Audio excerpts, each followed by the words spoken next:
Hello and welcome to another edition of The Tigers Down Under. I'm joined on this occasion by Logan, Good evening, everyone. and it's not a great way to kick things off, but we've got the loss to Sunderland to discuss, and it was a loss that I dare say some of us were worried was coming. It's sort of the typical City mentality of winning the hard games, losing the easier ones, and Marco Silva's unbeaten run at home.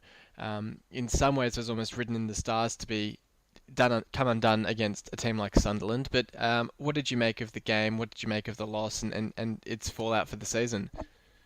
Yeah, so the game itself was certainly one that I think, as you mentioned, we had fears that it was coming. I think all signs indicated that we could have looked forward to a comprehensive City victory, if anything.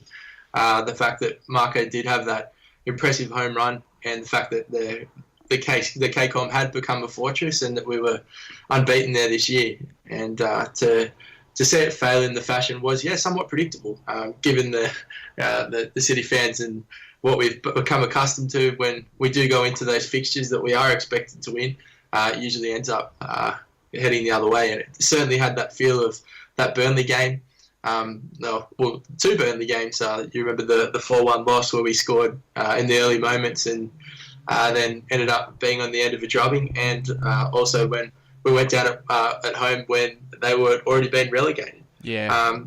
So I always had that feel, and I think that from the kickoff in the first 10 minutes, we still had the feel that things on the sides just didn't kind of seem as positive as we were hoping, and that the players looked a little bit reserved. And although one could argue that City have been poor in a lot of the first halves recently, yet still ended up coming home strong and getting the cash. But I think the moment that Sunderland scored their first goal, the writing was somewhat on the wall. It had that feel the whole game. And I guess we did have our share of chances, but no one could really put them away, which I guess is a combination of a lack of composure, but also Jordan Pickford had a pretty amazing game in goal for Sunderland. I know there was that header from Markovic, which I think he tipped onto the bar, and also Hernandez had a shot from pretty close range. So it's not as if the play itself was terrible, but as you say, the players just seemed to be really nervous, and they were really desperate to get that opening goal to really get us off to a good start, which just never came. I mean, Grzycki was trying his hardest, but there was no. Well, at times it seemed like there was just no end product. Yeah, that's exactly right. And I guess the biggest concern was the fact that you did mention those chances for Nias and the chances for Hernandez. And whoever got the first goal in that game was clearly going to win the match. And I think when Sunderland scored, and the fact that we had seen those big opportunities flashes by, you just got the feeling it wasn't going to be our day. So from that point on, particularly when Markovic went off injured, the signs of breathing life back into the fight back just didn't seem to be there. There were a few controversial moments in the match. I guess the first one was went against us in the first half in terms of John O'Shea's potential handball. How did you see that one? Yeah, I thought it was a clear-cut handball due to the kind of prognosis of the way that his arm had left his body in a very unnatural position. Granted, it was from a bicycle kick that may not have even been going on target, but the fact that the hand was outstretched and it certainly did block the shot of having any chance of going in, well, by the letter of the law, we can assume that it was a handball. Yeah, I mean, when I saw it live and when I saw the replays initially, my instinct was to say it wasn't, only because I know when it comes to handball, they tend to give you a bit of leeway if you're protecting the face. But watching football today, the other day, and seeing how far his elbow does actually extend above his head and just the motion of his arm pushing out towards the ball almost. It kind of ticks the box for ball for hand to ball, and also it's a bit unrealistic to say that he's just protecting his face because he's almost trying to make his arm as big as possible. So, despite the fact that yes, it's very close range and yes, it's from a bicycle kick, I still don't think you can rule out the fact that that is a pretty clear handball. So that decision was quite unfortunate, and the other one that Sunderland got as well was Defoe being about half a metre offside for the second goal. And I know we'd already lost at that point, but you know every goal at this stage is just so vital, and goal difference could come into it. Of course, if we pick up a point, we're only 1 point behind Swansea. So if we pick up a point, all of a sudden level on points with Swansea, goal difference could really be important. So to see them missing such a pretty obvious offside decision was pretty appalling. Yeah, the Defoe goal looked offside in normal time. It looked offside from the replay initially, and then when they slowed it down and gave you the reverse angle, and you saw both the defenders with their hands up, it almost gave up on it, gave up on chasing it because it was so clearly offside. You do have to wonder how the linesman got that one so incredibly wrong, and the referee even missed it, in fact, because it was a pretty clear offside. And the more you slow it down and the more you watch it over and over again, the more frustrating it becomes that with the technology we have available to us, that they got that one so wrong. So I think, as you mentioned, it certainly was a consolation goal, and the game was beyond doubt before it was scored. I don't think it would have changed the outcome as far as points on the table were concerned, but incredibly disappointing that yet again another decision like that goes against us and may have huge ramifications at the end of the season. Absolutely, and for the first goal, I guess we're the victims of we're the architects of our own undoing, because I've never been a huge fan of zonal marking, and I think that was sort of highlighted there exactly why there were so many issues with it, because Billy Jones is able to just run through our defence who are absolutely static because no one's actually picking him up. And the fact that once he gets that flick on and the ball direction changes, the defence doesn't know how to deal with the ball coming into the box, and all of a sudden Jones is through and gets it into the back of the net. So I think in a situation like that, it's surely much more logical to just have everyone take a man, follow your man, keep on your man, and stop them getting a chance at scoring. I think Defoe as well was standing on his own, and even though the ball didn't fall to him, he wasn't really guarded very well. So I've never really had a whole lot of confidence with zonal marking, and I guess that sort of showed it. Yeah, and I think that obviously if we cast our minds back to the Phelan reign, defensively we looked somewhat compromised there from set pieces, from open play, in patches kind of everywhere. So I think that when Silva arrived at the KCOM, the first thing that he looked to do was to address those glaring holes, and defence was something he highlighted straight away and looked to change it. So I don't necessarily blame him for going to the zonal marking, but in the same way that it has its pros, it also has some huge cons, and I think that goal on the weekend was for all to see the cons that there do exist with zonal marking.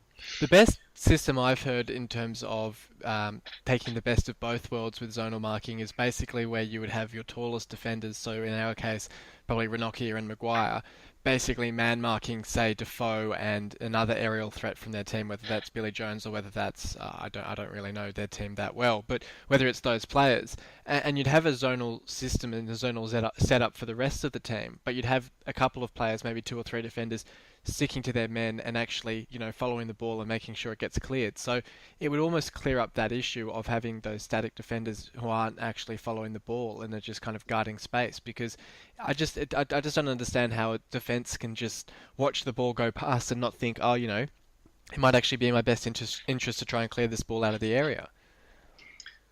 Yeah, and that's exactly right. There's huge issues, and I think that even for Ranocchia and Maguire, for the form that we've seen with them recently, I thought that they were both relatively poor from a defensive standpoint anyway.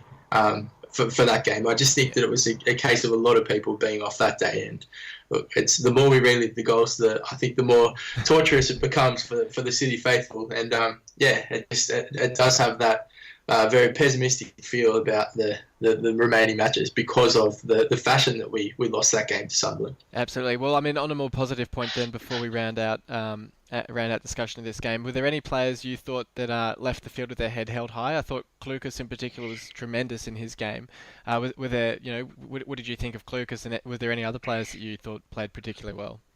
Yeah, I think you're spot on the money there. I think Sam Clucas, obviously picking up the awards midweek as well, has just been a revelation, and we continue to talk about him and sing his praises. And he was again probably the standout man. I also thought that Krzyzewski was quite admirable in the defeat as well. Outside of that, it didn't seem to be our best performance. So those two are probably the most notables.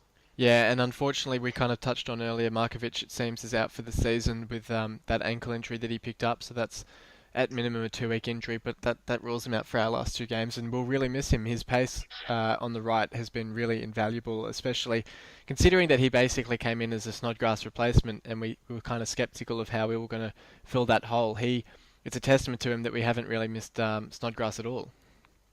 And I think the most bitter pill for the City fans to swallow is the fact that when he did first arrive, there was a lot of kind of contentious talk about him. And as you mentioned, and was he ever going to even get close to replacing the player that Robert Snodgrass was for us? And even when he first began life at Hull City, when he was probably somewhat criticised, rightfully so, for his lack of attention to tracking back, I think that he's been remarkable over the last few weeks. And as you mentioned, he's out for the final two games. And I think that if we're to be honest with ourselves, that will be his last game in a City shirt. Yeah. I'd be very surprised to see him back. And I think that's going to be a very disappointing thing, because he has been an absolute live wire in the last few weeks, and has been an absolute privilege to watch. Certainly one of the best City players I've seen in the last decade. And he really did score some crucial goals for us, but just really opened up the kind of the style that we now have with Nias up top and Grzycki and Markovic with that speed that we haven't been used to seeing. Absolutely. Well, that result against Sunderland, coupled with Swansea's win against Everton, mean that we're in the bottom three now. So we'll talk briefly about our rivals in this relegation battle. And only a few weeks ago, it was pretty clear cut that Palace were basically safe. But a 5-0 demolition against Man City has really dragged them back into it, especially with Swansea's win.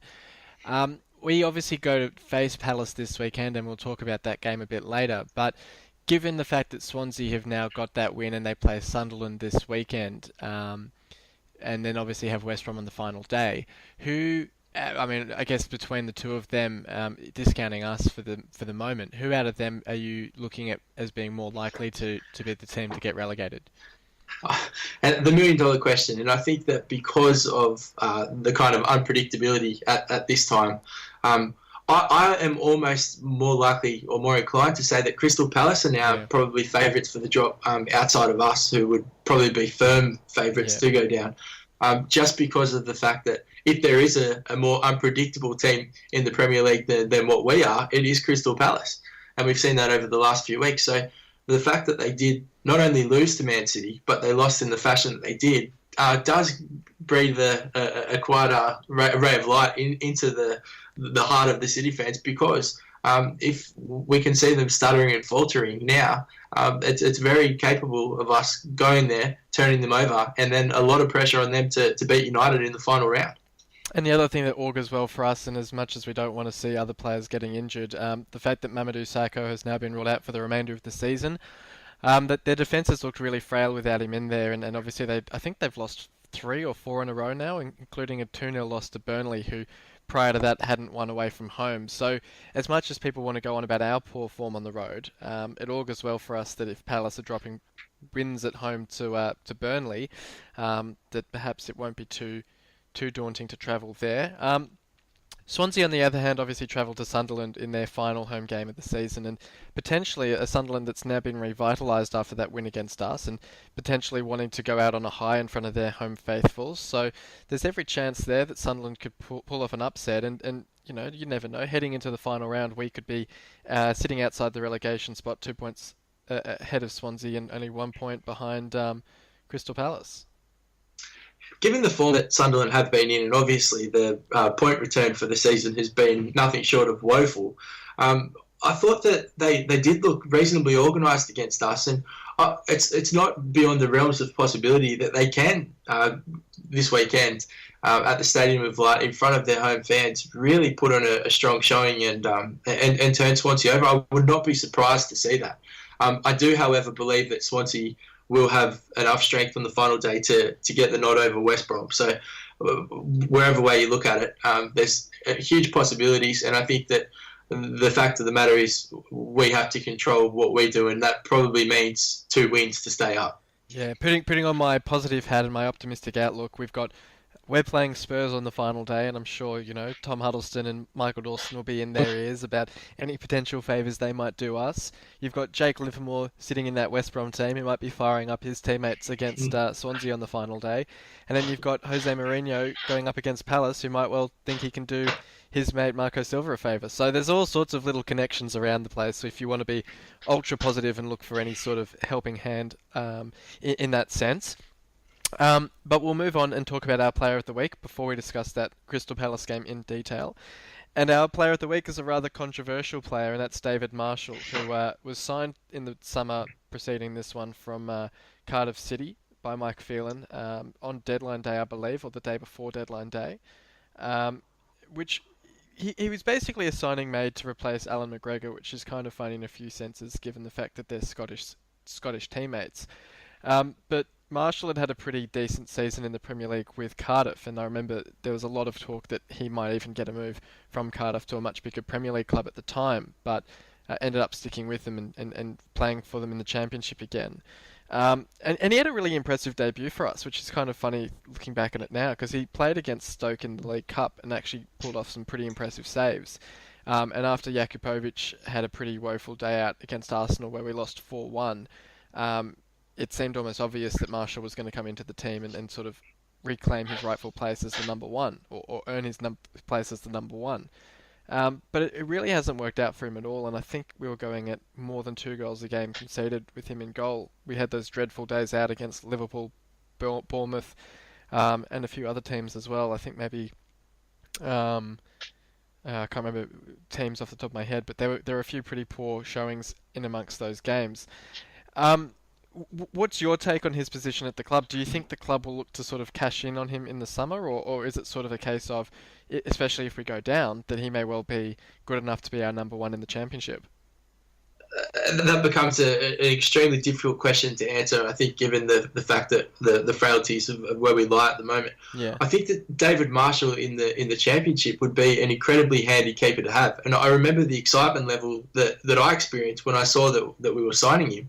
I remember reading a few reviews from Cardiff fans being absolutely ropeable from the intent of the owners, the fact that they would allow a player of his calibre to depart the club, and it showed that they were just destined for Championship mediocrity. And so that kind of, as you mentioned, the link with David Marshall being Alan McGregor's fellow countryman, and they were always kind of competing.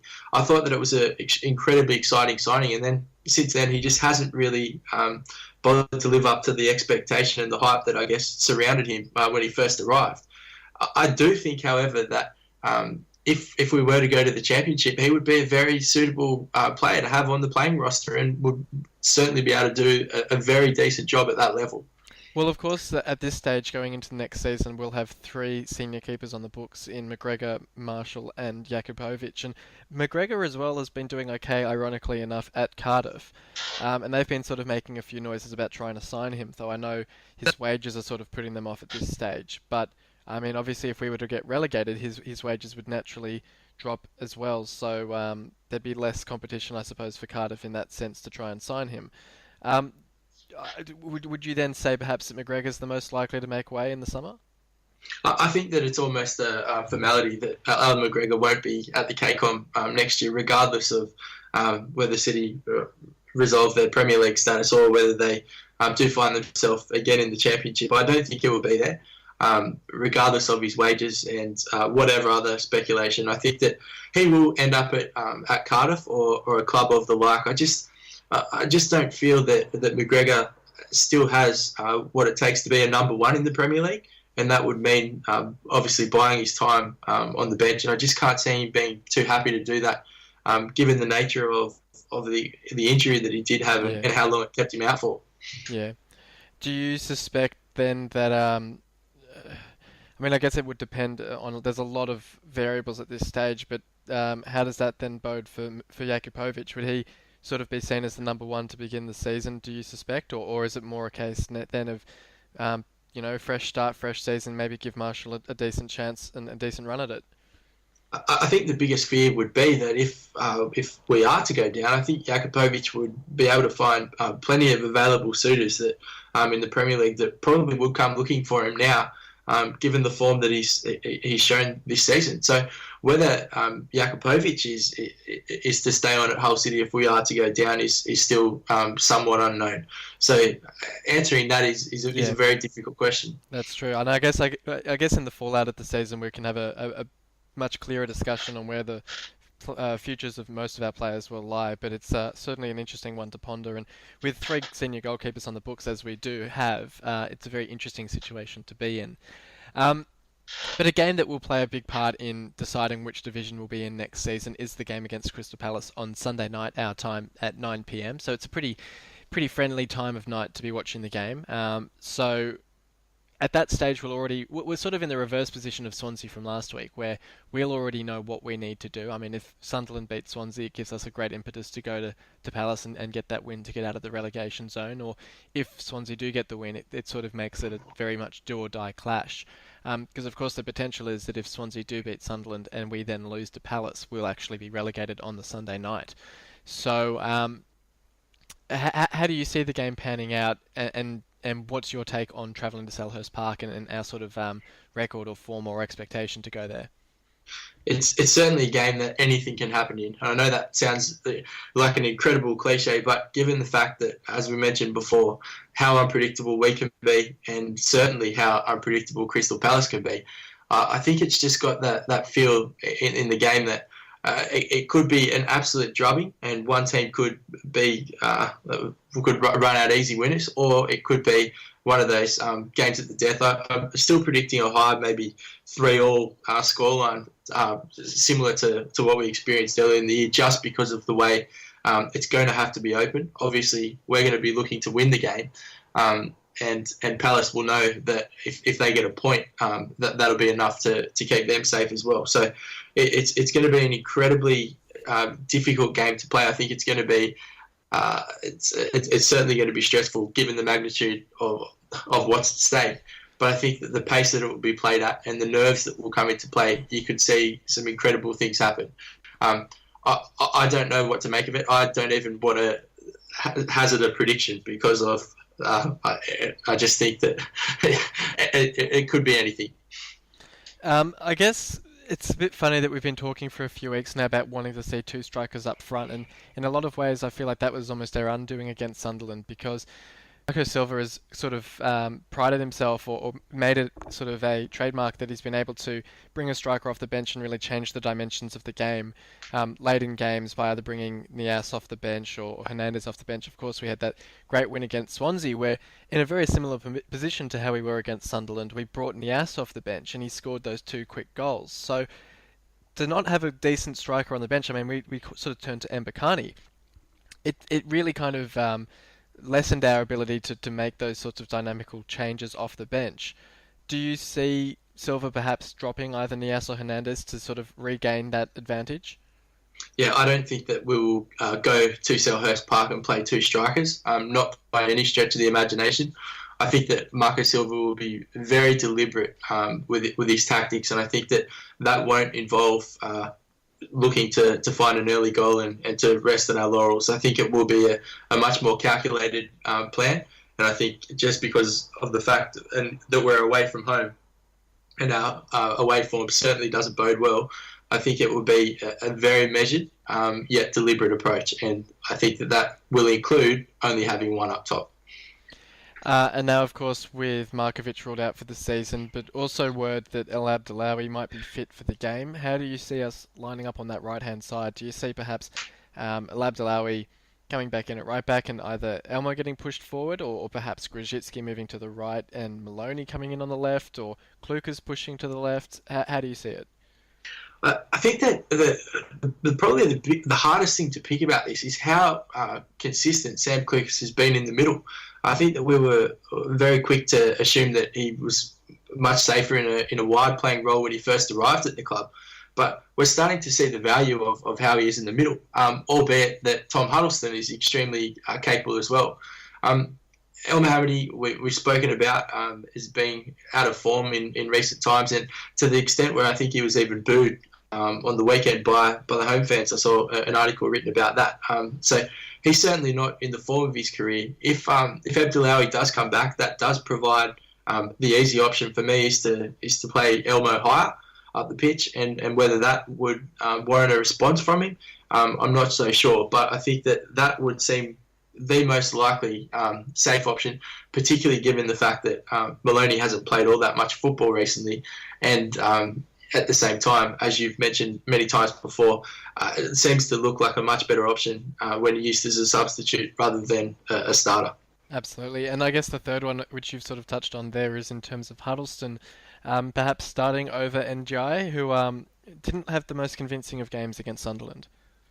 No, certainly. And bottled arguably our best chance of the game as well. I think if he had scored that, the game could have been extremely different.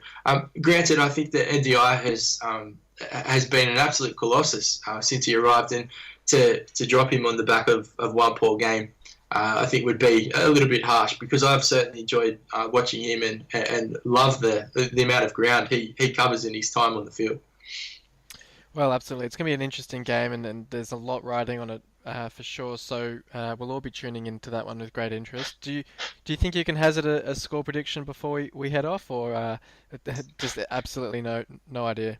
I'm going to put my fingers and toes crossed, and I'm going to say 2-1 City, and I think it's going to be a late goal, and it's going to be absolute chaotic scenes.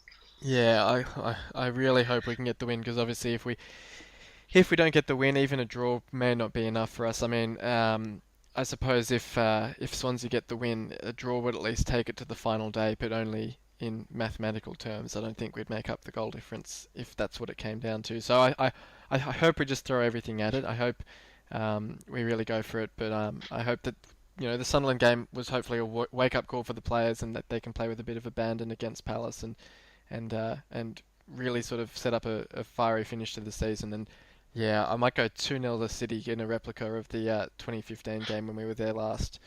But thank you for coming on, Logan. Not a problem. And thank you everyone for listening in. Hopefully we are back this time next week with a bit more of a positive attitude after a great win against Palace. So until next time, come on City! You've been listening to the official Hull City Australia podcast.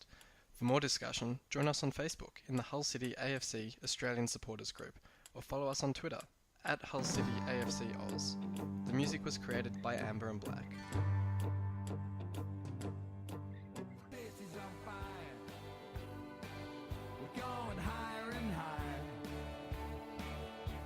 There's no turning back 'cause you're out.